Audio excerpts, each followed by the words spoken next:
I'm out of sync here. Does anybody have any questions before I actually, get started? Anything we need to talk about? You took the lab practical too. Anybody have any problems with the lab practical or anything like that? That's a good place.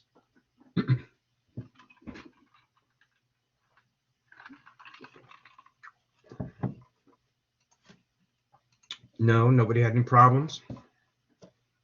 I'll have those graded. I'm not on campus the rest of the week. I'll pick those up Monday. I'd probably have them graded before you guys come into class on Monday morning if I don't have any interruptions, which I don't usually that early in the morning. No questions for me about anything in regard to the exam. Of course, we can always talk about things that you need to talk, specifically with your exam with me, but I'm just in general. Okay. Scott was texting me or emailing me, so if there were any problems, and didn't appear we had any. All right.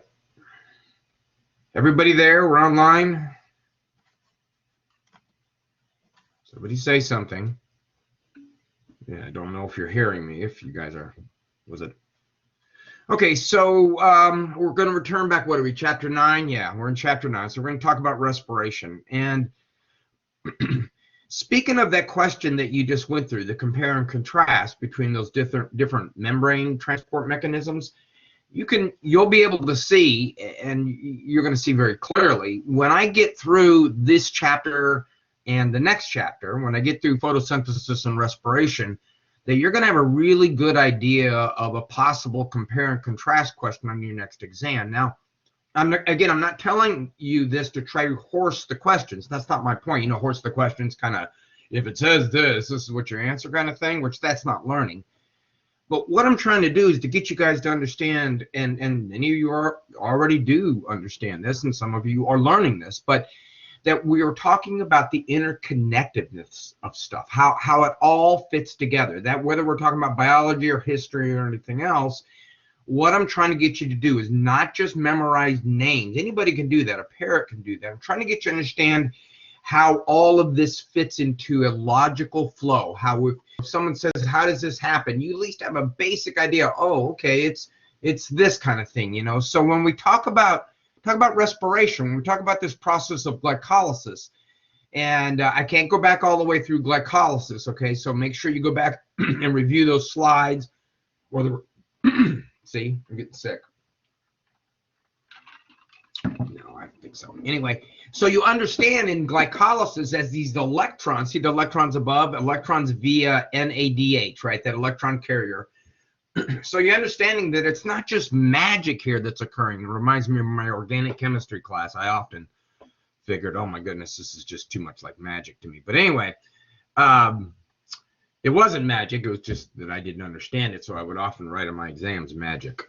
My professor would write, haha, -5.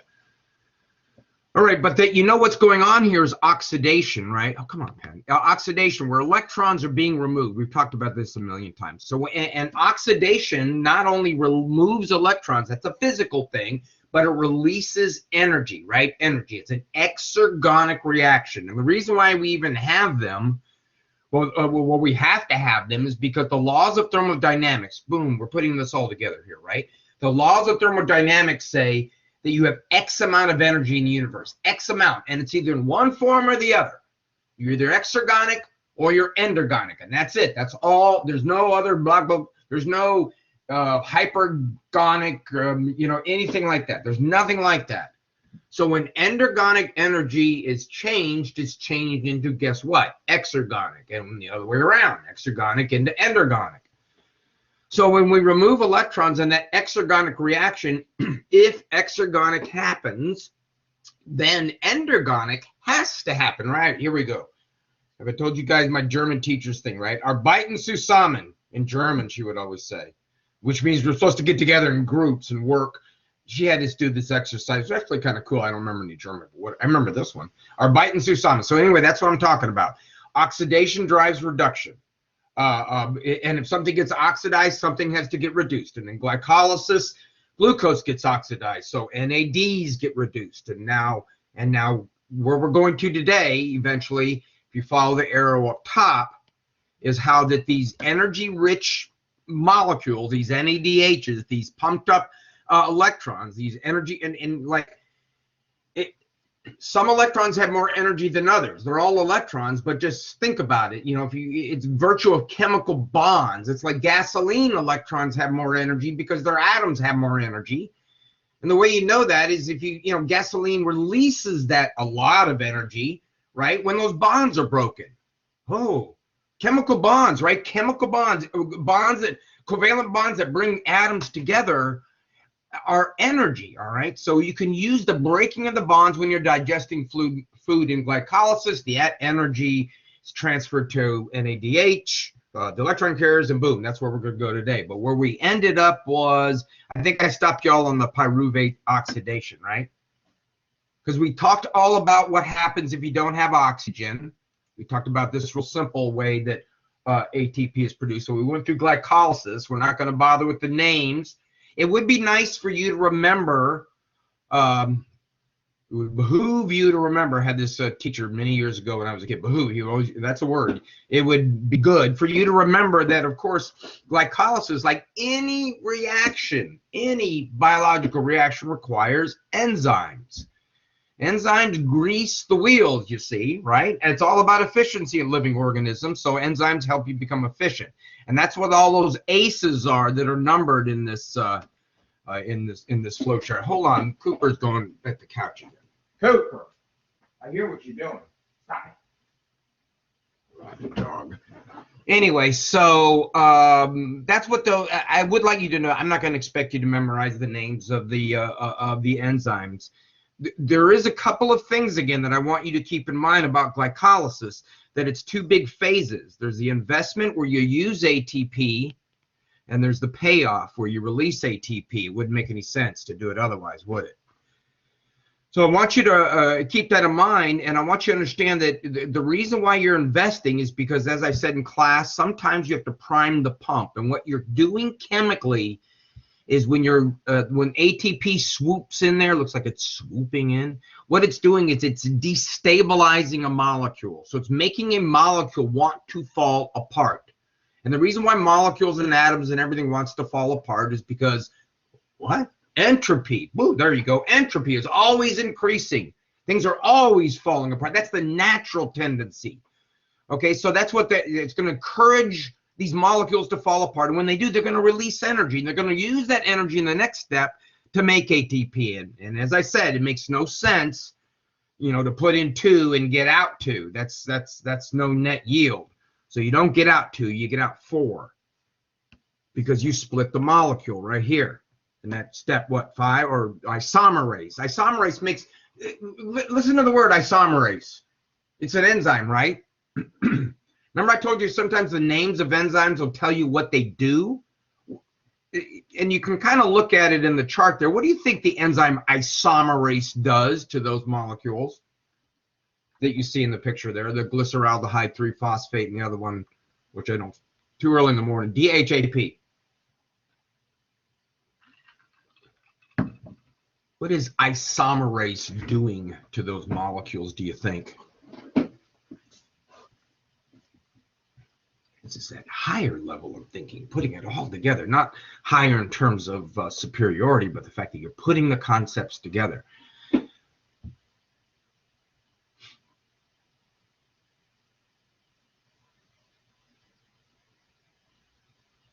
Anybody? I know it's Monday morning. Come on. Is it Monday? No, it's Wednesday morning. Holy cow. Whew. Traveled all weekend. What do you think the enzyme isomerase does? I'm going to start calling on people. Who we got here? Amber. Colin. How about you, Gavin? What do you think the enzyme isomerase does? If I asked you on an exam, you'd never seen that word before, would you know it's an enzyme? And would you be able to tell me what it does? Oh, I love that. Yeah, that's a good way of saying it, Amber. Right, it equalizes. So what it does is it converts molecules, doesn't it? It makes isomers of one another. So it makes those molecules, it turns one into the other. That's what we mean by equalizing.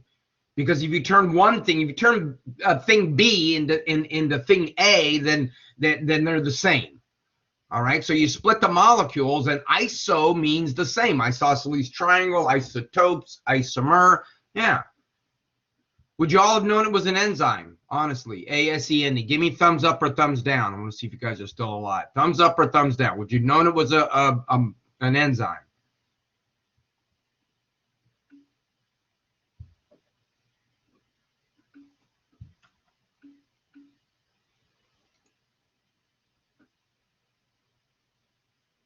Colin, Kelsey, Shaniqua, how about you? Jessica's like running back to the computer from getting her bagel. Cooper, stop that. All right. Anybody else? Kelsey? All right. Good deal. Okay, so what else was going on, or what else would I like you to remember what's going on? Of course, the enzyme thing and all that sort of stuff that we're talking about, but I'd like you to know the ins and the outs. That's pretty much my, when it comes to this kind of chemistry, the reason why I want you to know the ins and the outs is this is the big pieces. Remember, we broke it down into like 4 major steps, and scientists have done that. This is me who does that, but I emphasize that because, of course, that's the way it happens, right? But it also helps you compartmentalize and learn the information so you don't get it all confused. So glycolysis, the splitting of sugar, splitting, that's happening right there.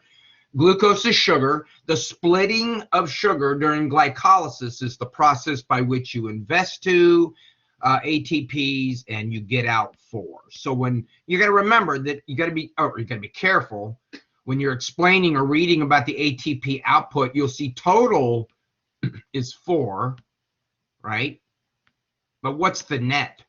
What's the net ATP production during glycolysis? Sure. Okay, now that's not the only thing, and I'm going to skip the anaerobic respiration stuff that we went over the other day because I don't have time, but I do kind of want to return to what's going, or I do want to talk about this before I leave right here. Someone tell me what's happening there. One word. And you actually, it's one word, but it could be 1 or 2 words. What chemically? Explain to me chemically what's happening. Just one word. That's all I'm looking for. One word.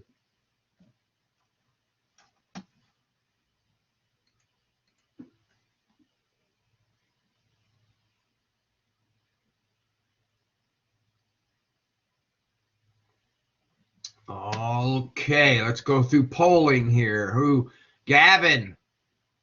Yes, thank you, Kieran. Wonderful. Now, I apologize if I feel like I'm being impatient, if it's because of lag, but I do kind of hope that at least most of you are listening to me and not just turning this on and going back to bed. But I don't know. I guess that's okay if you listen to it later. Anyway, yes, oxidizing, right? Something's oxidizing. Something's removing energy-rich electrons. So energy is being released. An exergonic reaction is now going to be driving an endergonic reaction. And the reason I know that is because NAD does not want those electrons. In other words, this isn't the end of the story.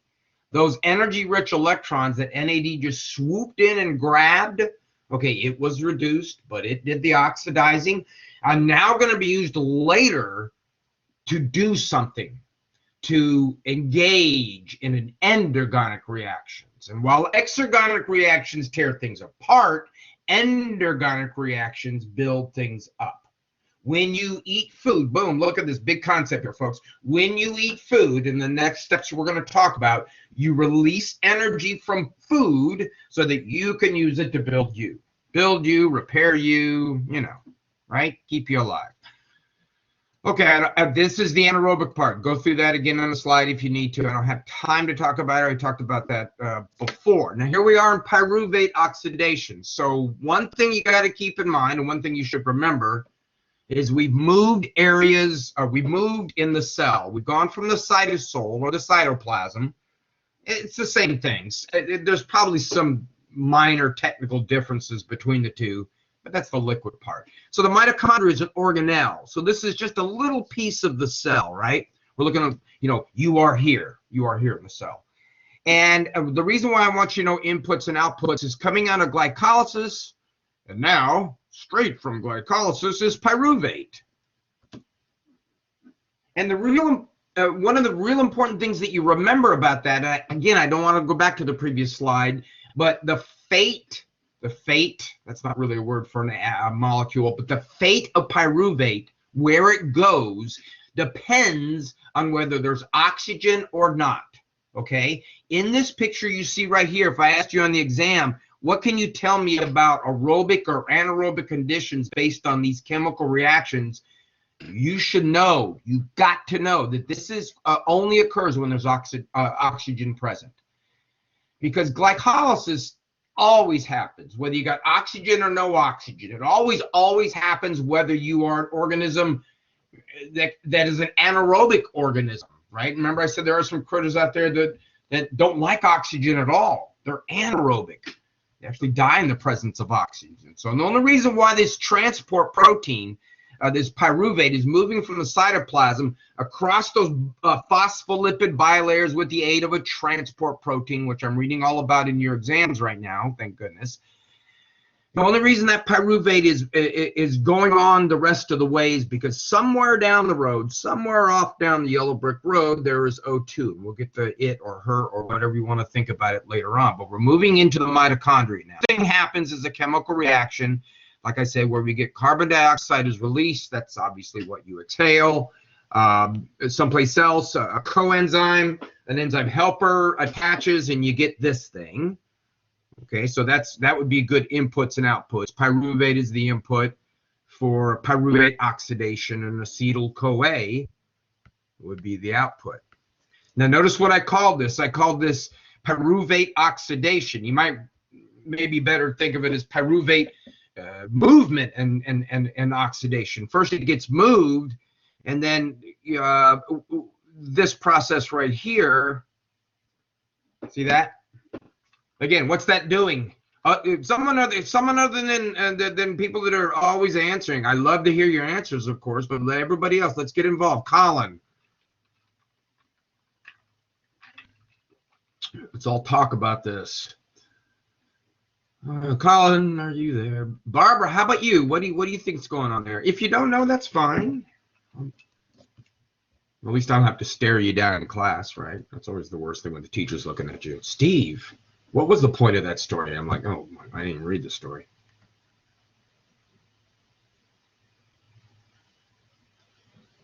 How many people can look at that and say, oh, that represents a chemical process? Is that a chemical process that they're trying to show you with that swooping arrow? Yeah, you're adding an H. Yeah, that's a good way of looking at it, because you're actually, remember, when you're adding an H, you're also adding an electron, because they go together. I used to tell my students years ago, but I always wondered if it was worse, that think about the hydrogens that are being ripped off of molecules, which is exactly what Amber pointed out is going on right here. You're adding the H. Think about those hydrogens as being two parts, and well, they are. You don't have to think about it that way. There's the proton, which I could represent this way. Remember, I told you that a while ago. So right here, these are protons. Now, not every positively charged atom is a proton.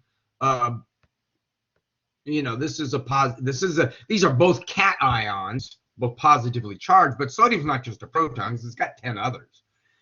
But that's not the case with hydrogen. Okay, but when you separate the proton from the electron, you get those two parts. And here we go. That's where the energy is. That's what the whole quantum physics is all about, folks, is that the energy in an atom, or at least some of the energy, is found in those electrons. So you can extract energy-rich electrons. You can use energy-rich electrons and prompt them to release their energy to do work, okay? And NAD does just that. So when it's moving the H, I want you to always think it's also moving this energy-rich nugget, this thing, this electron. Now, I be careful. I don't need you to be all worried about what it means when it's an NAD plus, NADH plus a proton. Okay, And that's chemistry, and if you know what's going on there, that's great. But I'm really more important to me anyway that you understand what's going on is oxidation, right? And then something's being reduced, and that NADH being a carrier immediately starts. That's a horrible question mark. Immediately goes somewhere that's even worse. Tries to find something to give it to. These are atoms that are not thinking things, but it's all about that release of free energy. It's all about that dude jumping off the diving board. It's all about those molecules falling apart. Holy cow, it's all about that little drops or them dumb bullion cubes, right? Remember those bullion cubes that were a pain in the, oh my goodness, I still, poof. Anyway, my brain just hit a lock there for a second. I couldn't figure out how to calculate the surface area. But anyway, it's all diffusing. It's all going from really concentrated to really spread apart, and that's releasing energy. Okay, all right. Now, acetyl-CoA. There's where we are. Any questions about pyruvate oxidation? Are we ready to move on? Oh, this next part is really cool. All right, so we're right here. You are here at the mall. So what are these white arrows right here indicating? Well, this one here, remember, that's ATP that was made. And what we're talking about here is we're funneling high energy electrons. Like, for example, in glycolysis, those high energy electrons are going to go way over here where we haven't gone yet. And now the electrons that came off of the pyruvate oxidation, and all of those are going to be moved or collected and shuttled there eventually, because we're now moving into the citric acid cycle. So that NADH that came off of pyruvate oxidation, which they really don't show very well in this slide here, is actually going to become another one that's going to shuttle high energy electrons. See, when we're done today talking about this, this is the supercharger of the cell. This is what changed life on this planet, folks. And I'll tell about that when I get to it. The supercharger. There's an R there. All right, so here's what goes on. Pyruvate oxidation, we remove some high energy electrons, that's where they go. At the end of pyruvate oxidation, we made acetyl-CoA. So we are right here. So let's start with the citric acid cycle. Next slide, yeah, that's it. And there we go. There's acetyl-CoA.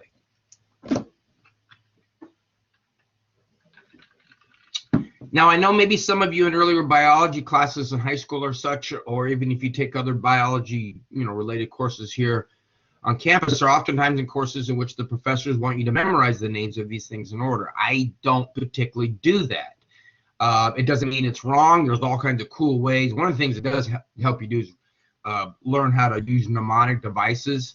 Like you could make up, a sentence starting at the top with oxalacetate on circus, I don't know, I lost them. But anyway, you could make up a sentence. You know what I'm talking about with those. But anyway, my point here is I'm not concerned with you memorizing the order here. Citrate to isocitrate, isocitrate to alpha ketoglutarate, all right.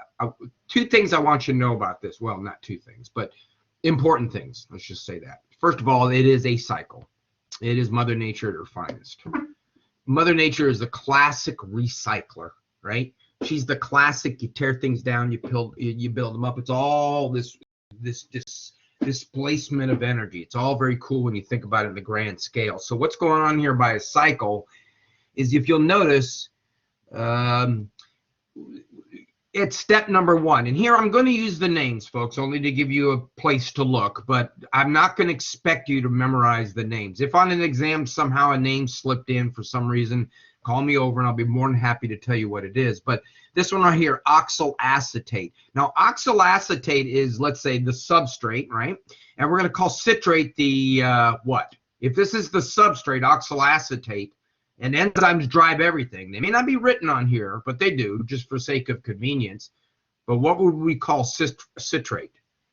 If the arrow between that says number one is going to be driven by not only what we got from the pyruvate oxidation, but maybe an enzyme too.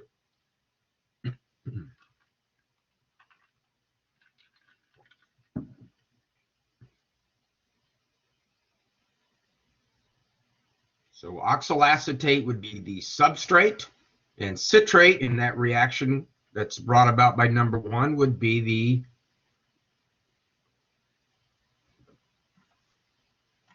What are we going to dial up here?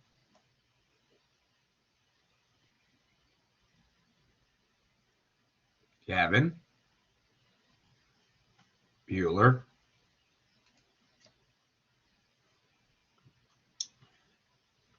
What if I asked you that on an exam? Would you have to look it up in your notes? I mean, you might. But if I said oxyl acetate is the substrate for reaction number 1, therefore citrate is the...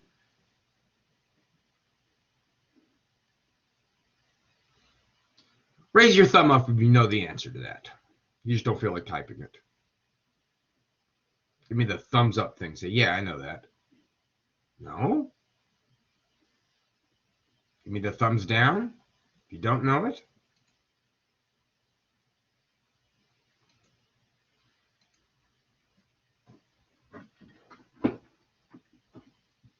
I should stop recording these classes. That's what I should do. So that way the folks that are just turned on the recorder, went back, whatever. No, Shaniqua?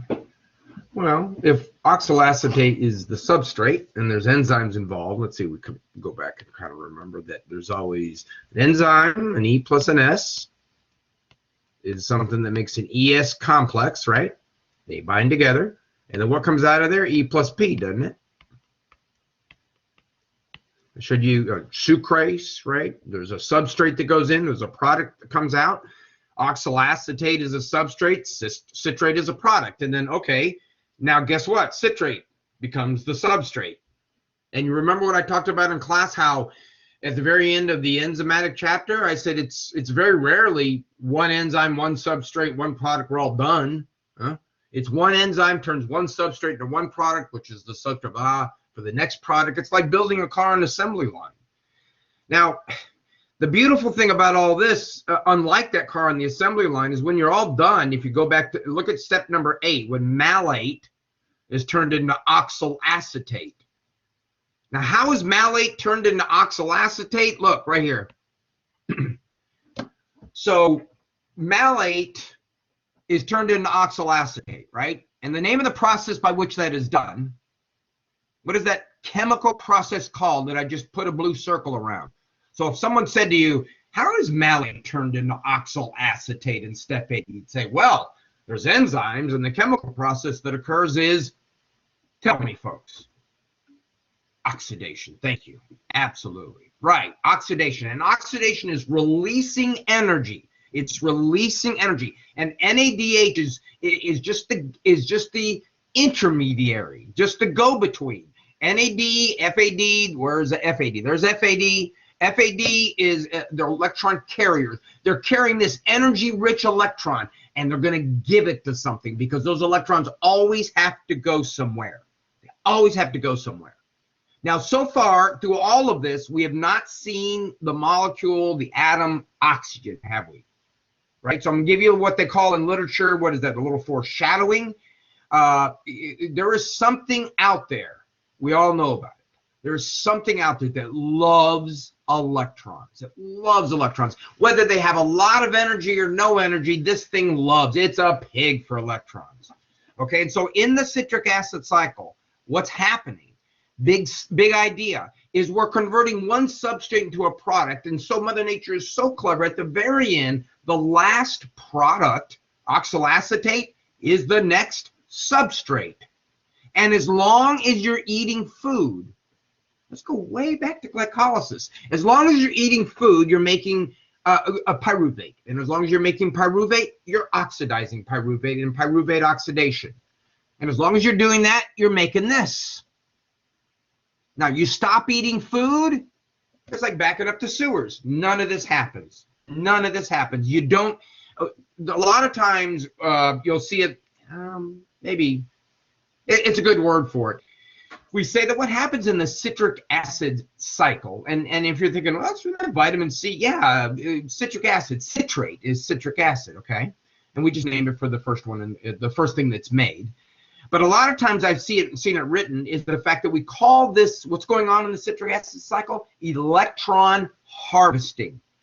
Just like a farmer might go out and cut down the wheat and all that sort of stuff. Let me get my scribbles off of here. But if you think about it, one of the really big things, after the whole revolutionary idea of recycling it is we are gathering electrons. We do it there, we do it there, we do it there. Different electron carriers, same thing, right? We're gathering a bunch of not just everyday run-of-the-mill electrons, energy-rich electrons, electrons that we can do work with. We can do lots of work with.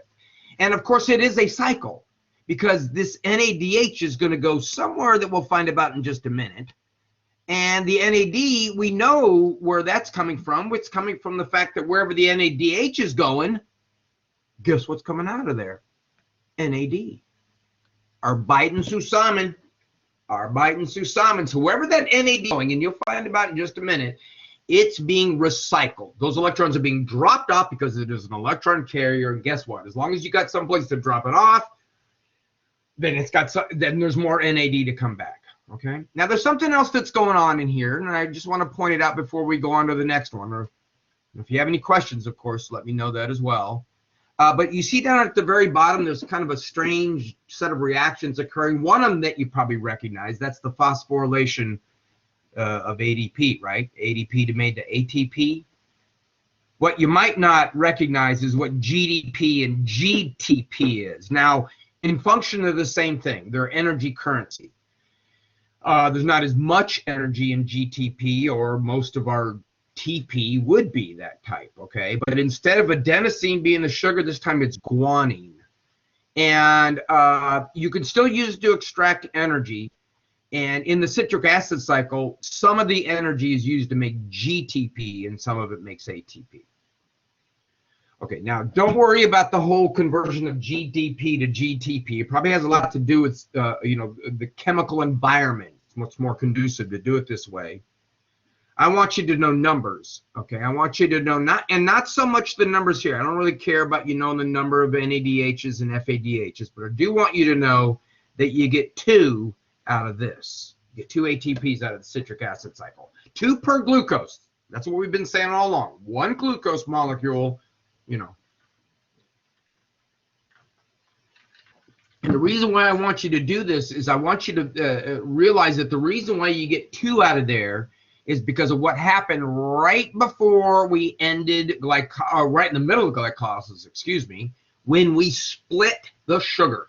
Remember isomerase that we went through? When that enzyme did its thing and we ended up with molecules split in half, what we said now is we go through the citric acid cycle twice, okay, for every glucose you eat, for every glucose molecule you eat, right? That's where the 2 comes from. So let's do the math where we are so far. What is the total generation of ATP as we've gone through glycolysis and the citric acid cycle? 1 glucose, how many total ATPs have been made?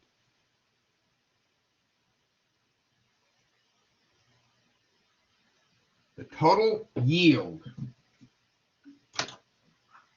No. Go back to glycolysis as well as we're in step 2 now.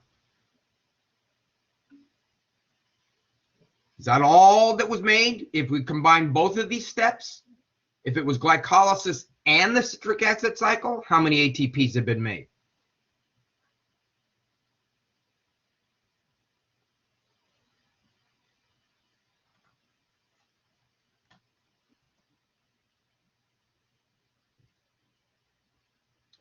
How many were made in glycolysis? How many ATPs were made in what was the yield in glycolysis? The total yield.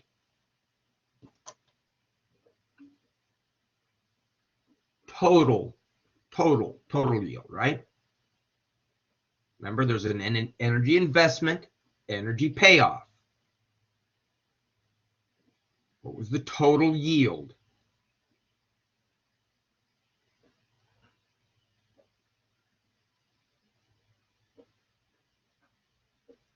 Remember, you have to invest 2. So the yield, the total yield couldn't have been 2, right? Because if you invest 2 and you get out 2, it makes no sense. It's back to that idea of, does it make sense to do something like that? Well, no, in an organism that needs energy, it doesn't. So you don't get 2 out of glycolysis. I said total yield, you get 4. So far we've made 6. That's the total yield. The total net yield, though, is only 4. What did you get, 3, Jessica? about one glucose molecule.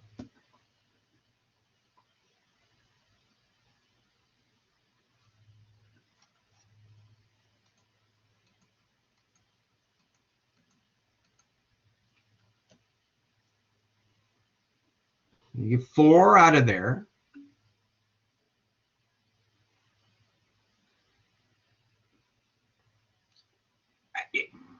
In glycolysis, no, you put in 2 and you get out 4. It's the difference, remember, between the total yield and the net yield. The net, okay. You put in the 2 in the beginning, right? And each one of those molecules gets split up. Oh, I wonder if you guys are confusing. Are you understanding that what's going on down here is you don't get 2 per half. Once it's split up here, ooh, wow, that's actually my bad. I wasn't clear about that. What isomerase does, actually, I guess, is it converts one into the other. The only one that can go on, the only half that can go on, has got to look like this. Excuse me, that's why. So DHAP, what isomerase does is it converts DHAP to that glyceraldehyde 3-phosphate. Okay, so we're saying you get 2 out of each. You get 2 total out of that. Is that where the confusion might have been?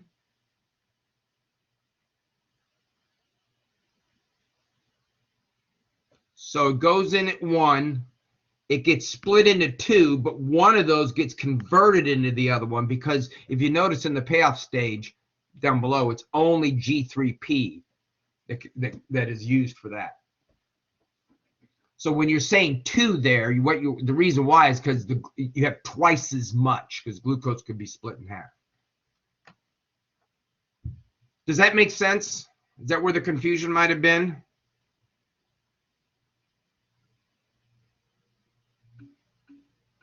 Okay, thank you. All right, so where are we here? Citric acid cycle. All right, citric acid cycle, we get a couple of ATPs. Okay, but the big thing happening here is harvesting electrons, right? High energy electrons. And going back to a really simple way to define energy and work is, can you do work without energy? No, quite clearly you can. So that's what we're doing here. We're generating, not generating energy, almost slipped up there. We're converting energy. We're taking the energy in food and eventually going to make it into ATP. So now we're ready to go into the last part. All right, now the white arrows at the top here and here, they kind of just put them all together in the citric acid cycle. But those are electrons, high energy electrons that can do some work. And even the one off the pyruvate oxidation ought to go up in there. I should tell the publisher that.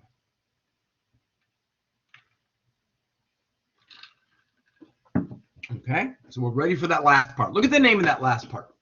Years ago, I had a hearing impaired student in my class, so the school had obviously provided him with a sign translator, American Sign Translator, obviously. Really nice woman. I loved her. But if you know sign language, obviously you know, and even if you don't, you probably know that a lot of the signs in sign language are, you don't sign out the whole word. Like good morning, there's a sign for. I don't know what it is, of course. But as I was going through this part, I asked her, she said, well, there is some books out there that teach certain kind of signs for kind of scientifically related terms. Like there is a sign for chromosome, I guess. But like oxidative phosphorylation, the poor woman had to do completely out by the letters. And I would, she asked me at the beginning, if I could slow down, and I did. So, but I felt like she was going to get a cramp in her hand by the time she was done. It was amazing. So every time she would sign it, I would try to write it on the board too. So after a while, she'd give her a break, because you can imagine trying to, even if you're fast. Okay, but let's break the word up into the 2 parts. It's obviously broken up by a hyphen, but it's oxidative phosphorylation. Let's start with the second word first, though, because this is very important to understand what's going on here. What is really the idea? Okay, how do I phosphorylize something?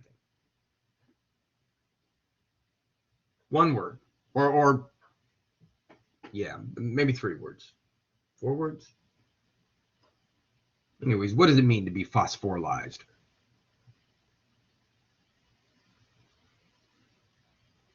Don't search for a chemical definition. You know, don't, I'm not saying you're searching, I mean in your head. Don't think of it what it would mean. What if it said if I was going to tigerize you? Or if you prefer, you know, cheaterize you. That's actually a pretty cool word.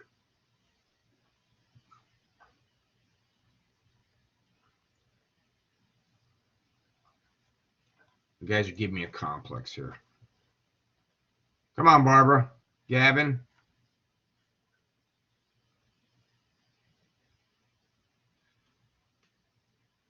Shaniqua, how about you?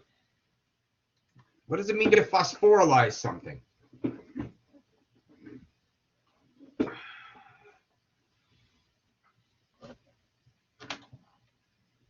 Yeah, that's right. Stick a phosphate on it, right? And if you do that oxidatively, you know, and I don't expect you to put the two together right now. How does one relate to the other? But if you do that oxidatively, if you do that phosphorylation process, and if you look down below, you'll say, oh, I get it. Yeah, that's where this is happening. See the little star thing coming out? So that's where this is going on, isn't it? That's where ADP, that's what's getting phosphorylized. So the oxidative part, what's that telling you that's happening? What's going on? What's going on in the oxidative aspect of that definition? What does that mean? And think again about those white arrows up at the top that are bringing those electrons in. So what's going to be happening here?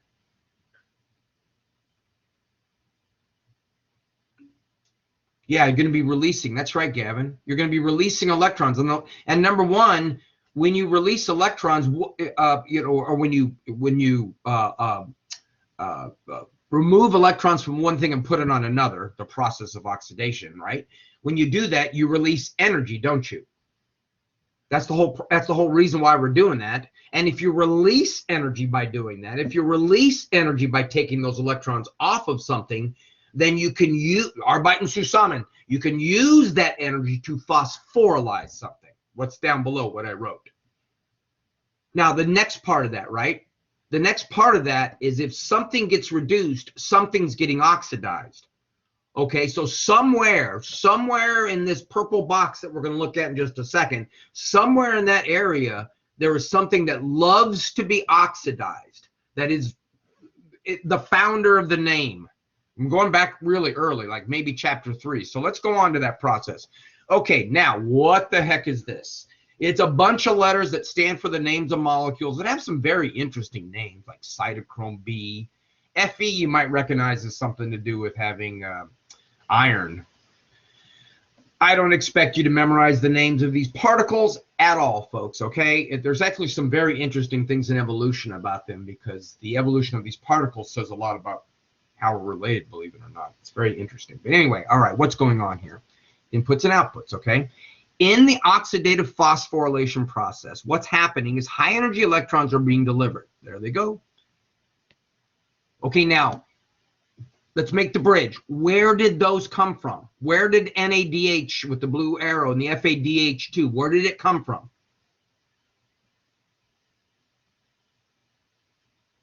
There's actually two places it could have come from. Well, 3 places.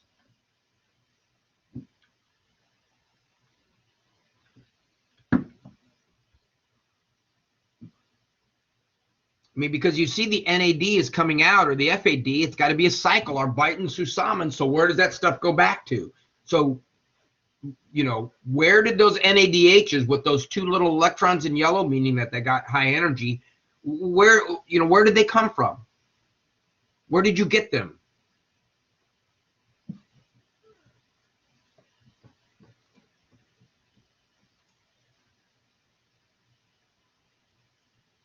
Amber, you still on?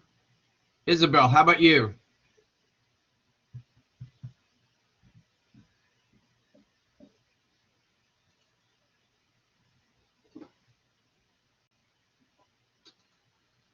All right.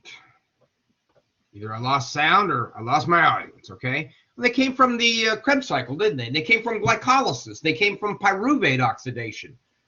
Yeah, there's one. Yeah, there you go. That's one of the places, sure. But remember, anytime you stripped electrons off of something, anytime you oxidize something, in glycolysis, you were splitting sugars, and you remember there was an NAD that came in and oxidized something to make NADH. I mean, yeah, lots of other things were going on, but that was happening too.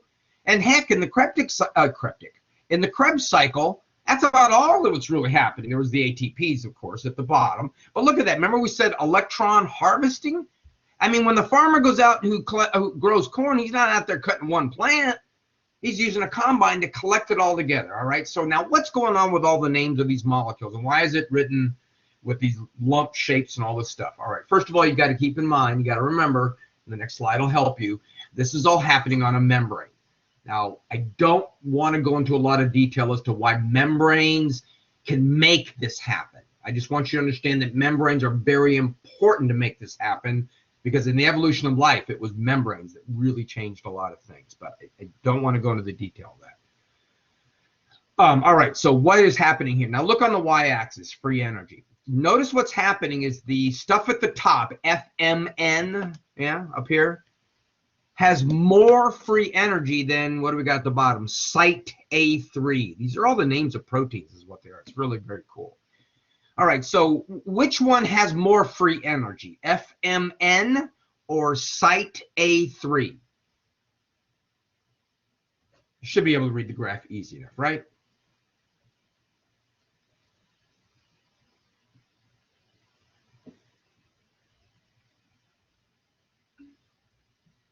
Yeah. No, whoa, no, Gavin, look at that again. I'm sorry. I said the most. Which one has the most free energy, FMN or Site A3? Looking at these two particles right there. Look along the y-axis. Which one has the higher amount of free energy? There it is. Yeah, okay. So the energy has decreased as we've moved through all these particles. You can actually track it if you want to. By the time we got about halfway through, we've gone from 40 to 30 with that particle, right? So if the free energy is released, then that's a negative delta G. Now, how many remember back from way back in our metabolism, what kind of reactions have a negative delta G? What kind of reactions would actually end up in lower free energy? Think about it. If you're going from higher to lower free energy, you must have lost something. Not technically lost, but from you it was lost. You know, just because the kid down the street steals your bike doesn't mean you lost it. Well, it does. It just means it's not gone. So what happens in those kinds of reactions? A negative delta G, a delta G less than 0. I wrote that a little bit awkward. There we go. Less than 0. Are those exergonic or endergonic? So what are we representing here? An exergonic or an endergonic reaction?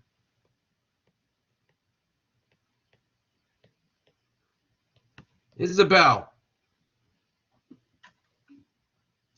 So yeah, there you go. It's an energy releasing. It's an energy releasing process. You can tell by looking at the numbers. Here we go. Okay. Now, I'll come back to this guy in just a minute. All right. I want to go on to the next slide. Now, don't get get confused here. What the next slide is, this is kind of schematically, but all those little purple things are things you've been familiar with all semester long. Those are those proteins that are found in a membrane. Remember, we said the two major components of any cell membrane, and again, I'm not going to get into how a membrane is able to do this, but any two major components are the phospholipids, you recognize them in the picture, I hope, and embedded proteins that do lots of different things. You know, you wrote about the transport proteins, the carrier proteins, in the exam. We talked about a lot of those online. Or we talked a lot about those in class. All right, so make the jump. The numbers you see here, 1, Roman numerals, 2, 3, 4, and some of the letters, same ones that you're seeing here. Okay, there's number 1, number 2 down below. Number 2 is a peripheral. 1, 3, and 4 are all integrals. Now, don't worry about this one on the end yet. Don't worry about that one at the end, named ATP synthase. Okay, so we're just taking what we saw schematically for the free energy part and now putting it more biologically. Now, where are we in the cell? All right, we're inside the mitochondria. All right, we're inside the mitochondria, and I'm not going to go draw the double membranes, because you won't be able to tell, but that's a double membrane. And then that inside cristae, remember back in the cell chapter, we said that the inside membrane of the mitochondria is winding back and forth because it gives a lot of surface area. A lot of surface area. Come on, Steve. Surface area. A lot of surface area means one thing. It means lots of membrane. And again, not going to get into the magic of membranes, if you will, right? I'm not going to get into how. I'm just going to get into that they do. Right? So we got lots of surface area. You got lots of membrane. This reaction I'm getting ready to show you here, you can do it lots of times. Okay, so back on the left, that's where we are. There's NADH. And there's FADH2. They came from the same place. It even says right here, it came from food, came from glycolysis, came from pyruvate, came from the Krebs cycle. Remember the electrons way back to the beginning, they had to have some place to go. When you reduce something, when you oxidize something, you have to reduce something. It's why they're called redox. So back at the beginning, when there was no oxygen, that's why they went on to acetaldehyde and made alcohol. And then in humans, right, we can do it sometimes anaerobically. It goes on and makes lactic acid because there was no oxygen around. Now, one of the things I want to point out in this picture was on the previous picture too, but look what this is right here. Again, don't worry about the balancing. Don't worry about, if you know about balancing, then great, that helps, but don't worry about the half and the twos and all that. Anyway, what is that? I know it's oxygen, yes, but where do living things get that? Where's that source coming from? Where's that arrow coming in? Where's that coming from?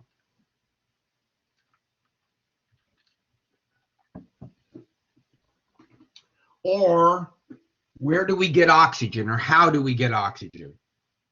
You and I and fish and everybody.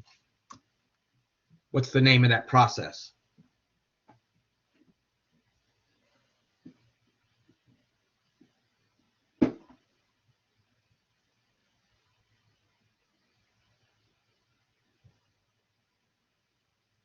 So either you're not doing it right now, or you don't know the answer to the question. Right? Where do you get atmospheric oxygen for your cells to do this? Where does that O2 atom come from? Wake up, get another cup of coffee. Come on, guys. No. Take a deep breath and think about it. There you go. You inhale it, don't you? You inhale it. Now, there wasn't oxygen on the early Earth. There wasn't, but there were living things. They're not going to go off on a tangent on that. You can do that in bio too, but they could not use oxygen, right? But now, once oxygen comes along in the atmosphere, which is the subject of our next chapter, believe it or not, on photosynthesis, you might remember that plants are the ones who provide oxygen for us.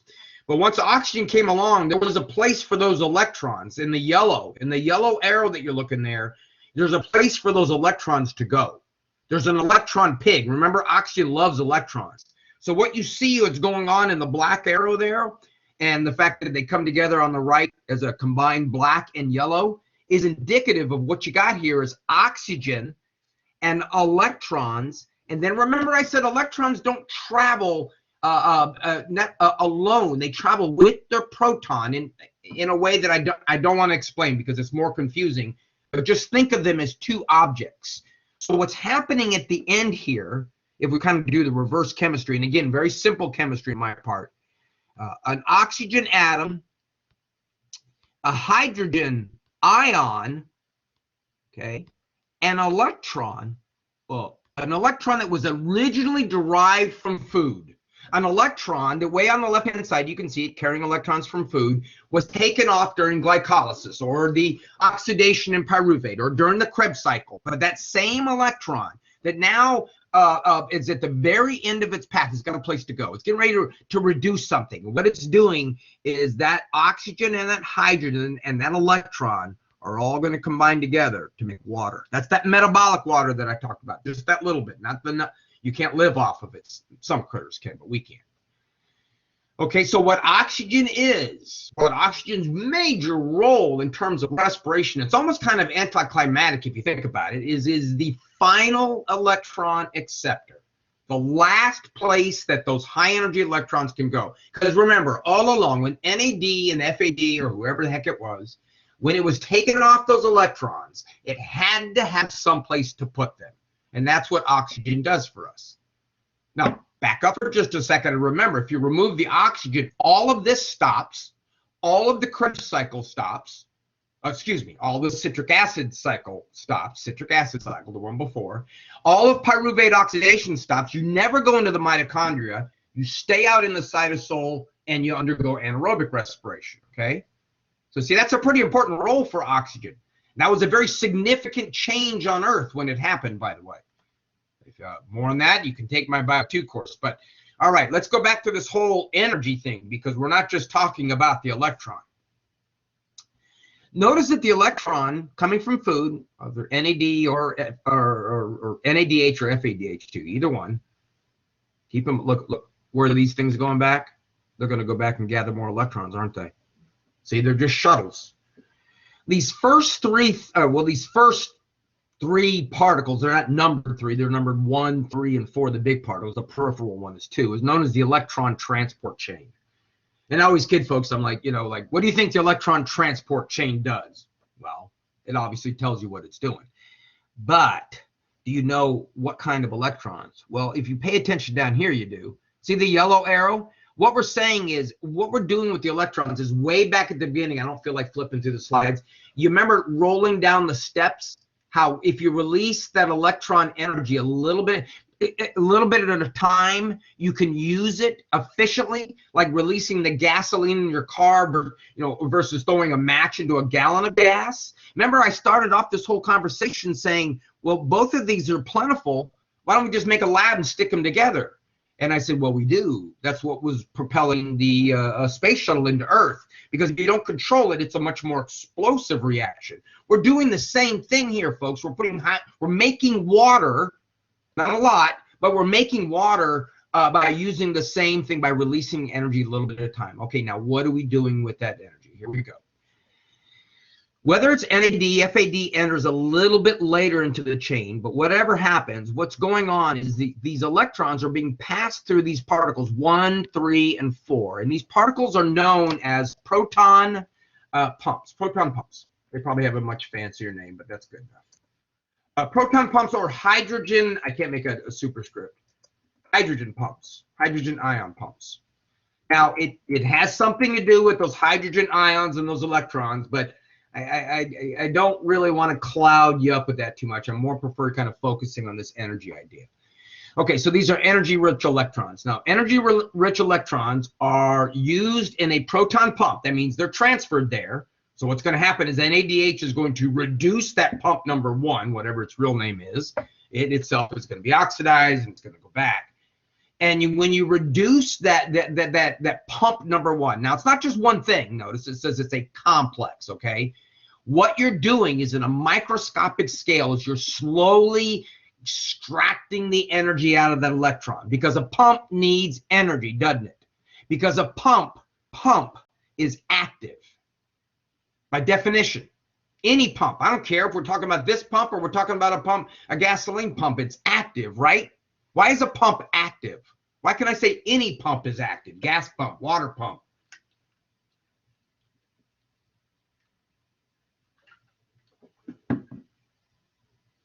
What is it, what is it that unites them all together that you can say that all pumps are active?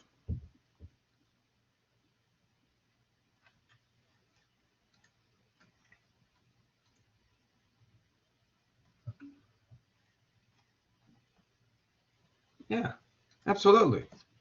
Absolutely, it needs energy to do it, right? It's active. It's moving things against the gradient. Now, look at pump number 1, but notice that pump number 3 and pump number 4, remember, these are more than just one thing, but look at those 3 peripheral proteins, and then focus on the red arrow that's moving across. What does that indicate to you? What is that showing you? I know sometimes looking at these charts in your book might get a little intimidating, but I always tell students to really take your time and read the caption. But the red arrows going across, what is happening? What is it trying to indicate?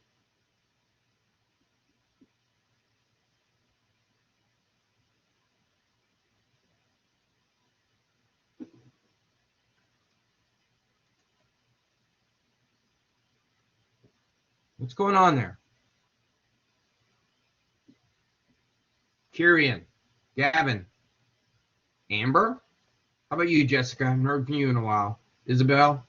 Well, I heard you said the air. Barbara? You still on with us, Kelsey?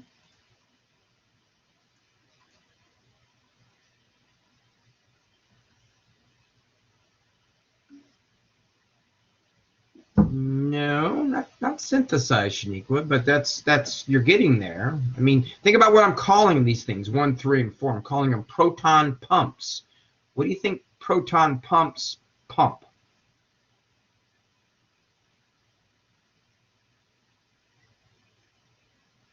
I remember when we go through the ideas and the concepts, let's not just get, well, the pumping of protons, right? You're pumping protons. And notice you're only pumping them in one direction. There you go. You're only pumping them in one direction. You're only pumping them, in this particular picture, up. The arrows are only pointing up. So that means after a while, right, you're going to, if you're only pumping in one direction, you're going to get a lot of protons out here. And if you wonder where we are in the mitochondria, out here is in this space right here that I'm coloring in. That's the orange. The yellow is the matrix, the very inside. Okay, so what's going to happen is you're going to get a lot of protons out in what we call the inner membrane space. Okay, that orange is the intermembrane space. You'll see it on the next slide. Don't worry about it. And we're going to get very, very, very few protons inside of the matrix. Okay? Not only are we going to be pumping protons across, which is going to cause that problem, but another problem is the fact that you got this thing going on over here. You're removing protons to make water. So you're really going to upset a balance. You're going to create a disequilibrium. Mother Nature does not like them, does she?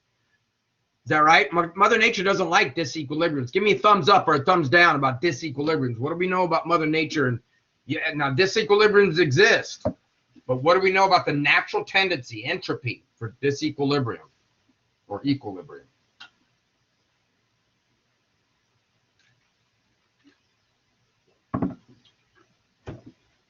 Okay, I'm not just off on a wild tangent here. This is going to be important for understanding what happens next. Remember what I said that living organisms do is we take advantage of Mother Nature's insistence on things being in equilibrium. We take advantage to do work. Water runs downhill because of Mother Nature. It's called gravity. But if we put a dam behind that, we can create a force. And with a force, you can do work. That's why in math or in physics, force is in the equation. It's what it's called, mass times acceleration. That's work. Okay, so what we're doing here is when we're pumping these protons across and getting this, much higher concentration on one side than the other, is we're egging Mother Nature on. We're saying, oh, you want to fix this, don't you? I bet you this is bothering you. It's like if you were messing with your brother. Like, oh, I'll bet you this disequilibrium is a problem. Now, you can't poke Mother Nature or irritate Mother Nature without a price, okay? You need energy to do this. You learned that back in the other chapter. You need energy to pump things uphill. That's why it's called an active transport mechanism. The things in the red arrow, folks, 3 times over, that's what's happening, an active transport mechanism, just like the sodium-potassium pump that some of y'all wrote me about. You're forcing or you're creating a disequilibrium. And again, it doesn't come free. You have to expend energy. Now, that energy are those electrons. What's going on in the yellow, as they're being passed, like as we go down the stair steps, little bits of energy being released. Pump number 1, pump number 3, pump number 4. Whoa, lots of electrons out here in this orange inner membrane space. Now we're ready to look at the last particle, right? See how they're all fitting? Now the the protons can't go back through the pump. The pump is a one-way. It pumps only one way. A few of them, you know, everything's not perfect. A few of them kind of can leak through the phospholipid, a few of them. But most all of them go back only one way. And there are several of these, but I'm talking about one route. Most all of them, not keeping those in mind, most all of them are going to go back through to the other side of the membrane through a particle known as ATP synthase. Okay, so what kind of a molecule is ATP synthase? What does the ASE ending tell you about it? What does it do?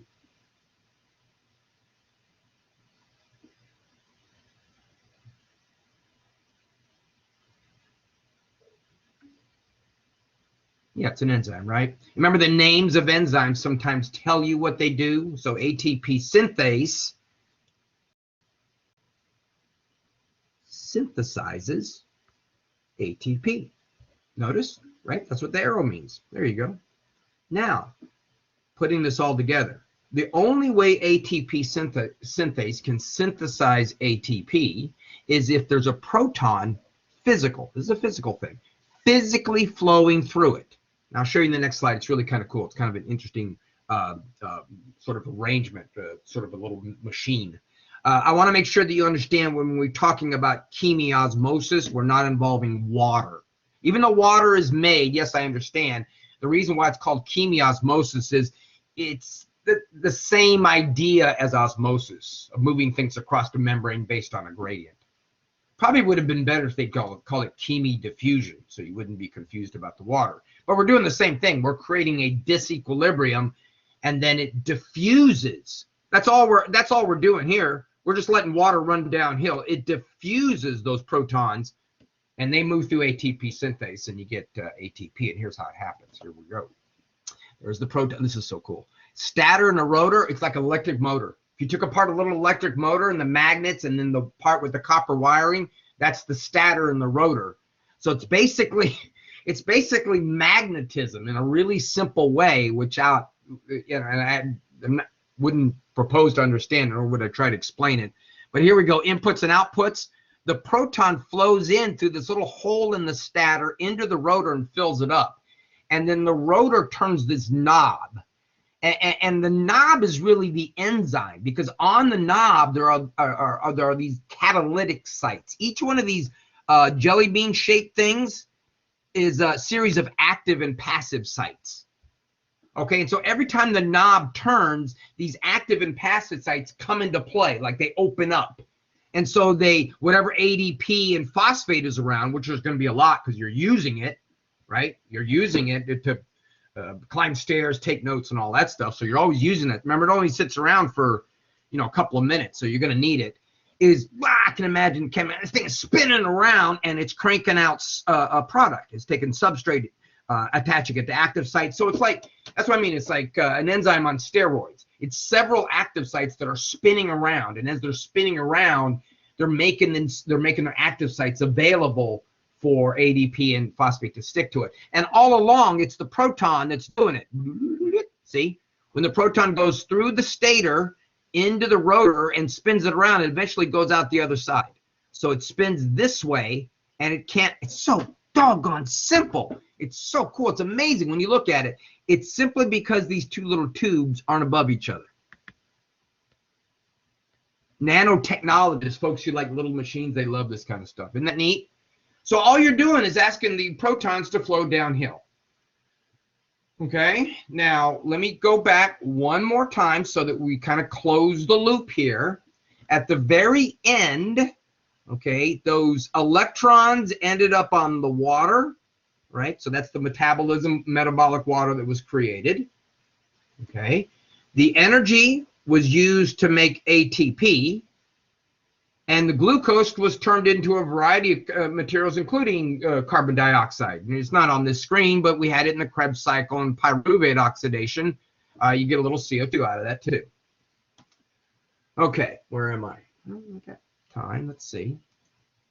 Any questions about any of this as I go on? Here, the last slide is all of it put together. Again, I'll ask you numbers. If I do, I'll give them to you. But so I'm not real concerned about the numbers here, just the fact that they're being gathered.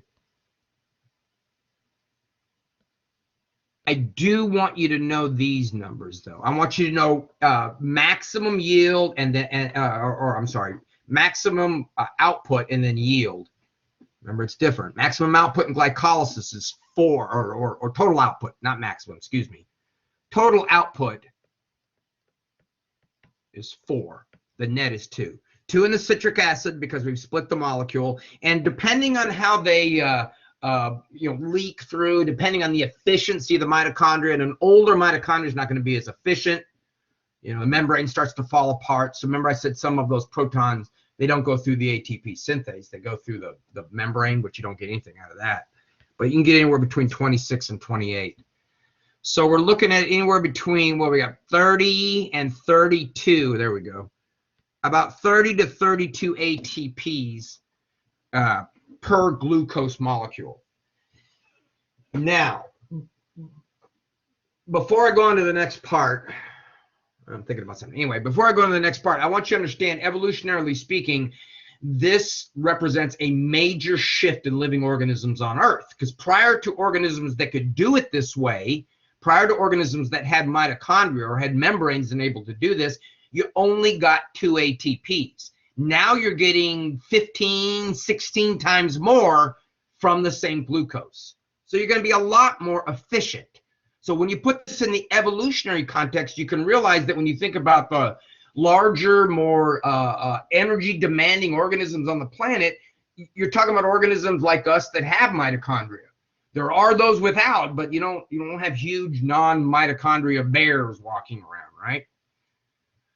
Okay, now this slide, I'm not going to spend a lot of time on it, even though it looks complex, but what I want you to understand is we talked about carbs the whole time, sugars, and there are different kinds of sugars, but we also get energy from fats, and we get energy from proteins, okay?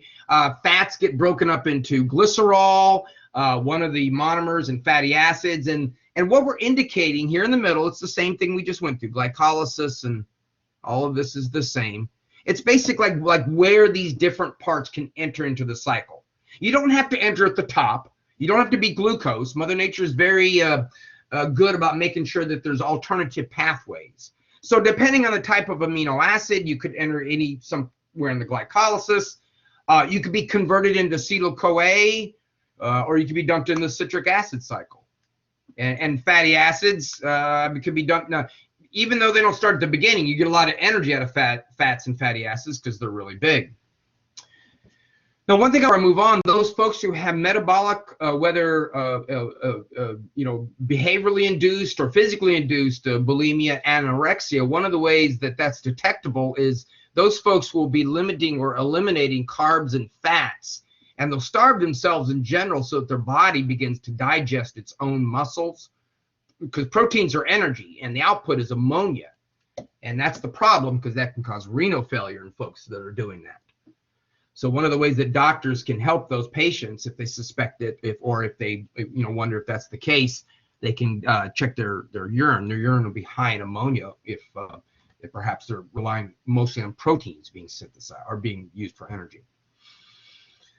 I got one more slide, and I know it's time, but I'd appreciate if you all wouldn't mind just let me finishing up. If you need to go, I do understand. I do want to finish up and tell you that, like everything in living organisms, this whole process of respiration involving enzymes is regulated.